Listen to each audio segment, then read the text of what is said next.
Hello everyone. Today we're going to be going over Leetcode problem number 126, word letter 2. And let's begin with a definition of the problem. So we're given three things: a beginning word, an ending word, and a dictionary's word list.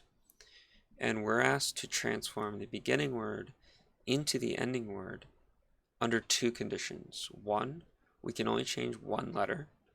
And two, each transformed word we generate must exist in the dictionary or word list.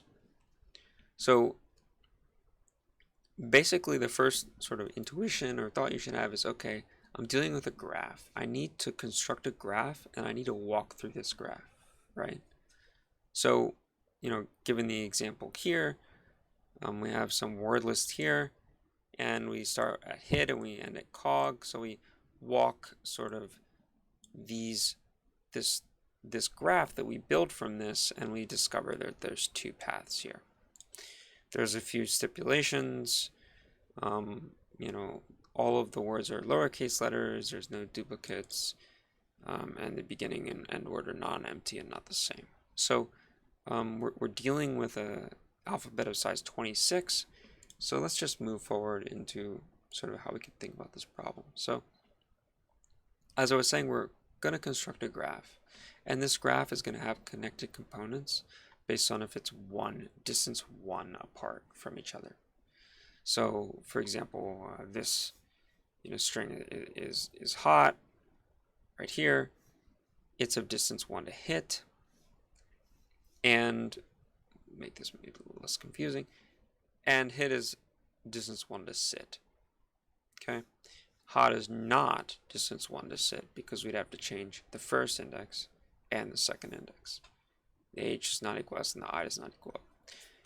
So your initial thought may be, okay, well, I'll just take every sort of string in the dictionary. This is our big dictionary.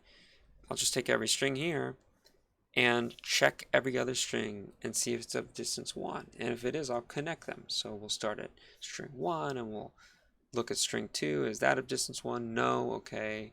How about string 3? Yes. Okay, we'll put a line there. String 5, yes, okay, and string 4, no. And you'll do this for all of the nodes. The problem with this is that's n squared time, right? You're going to be doing roughly n squared operations, and as you grow in the thousands of nodes, this is just going to be too slow.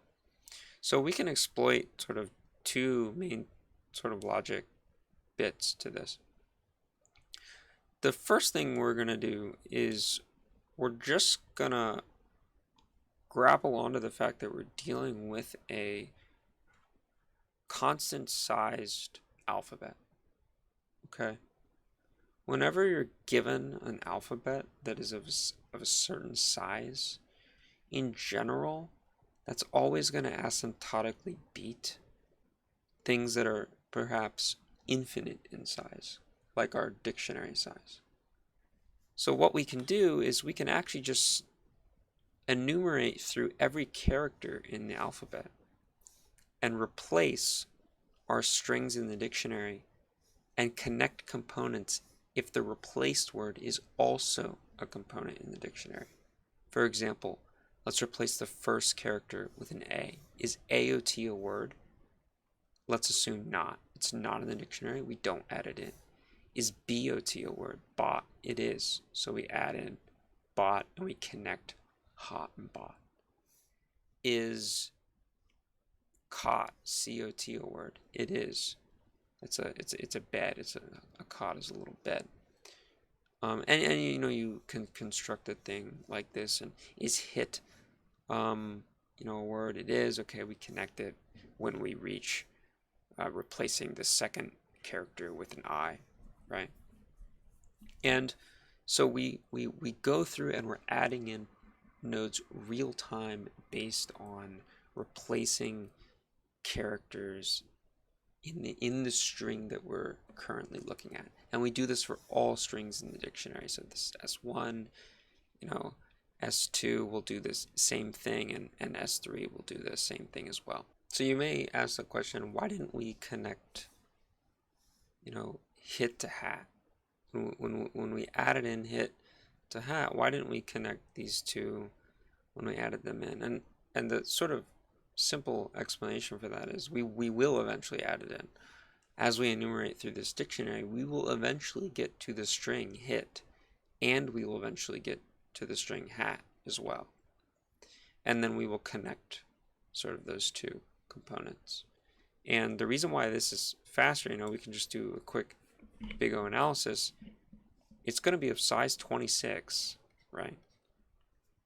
Times n, right? Because we're constructing it for every node. And this is times the length of that specific string, right?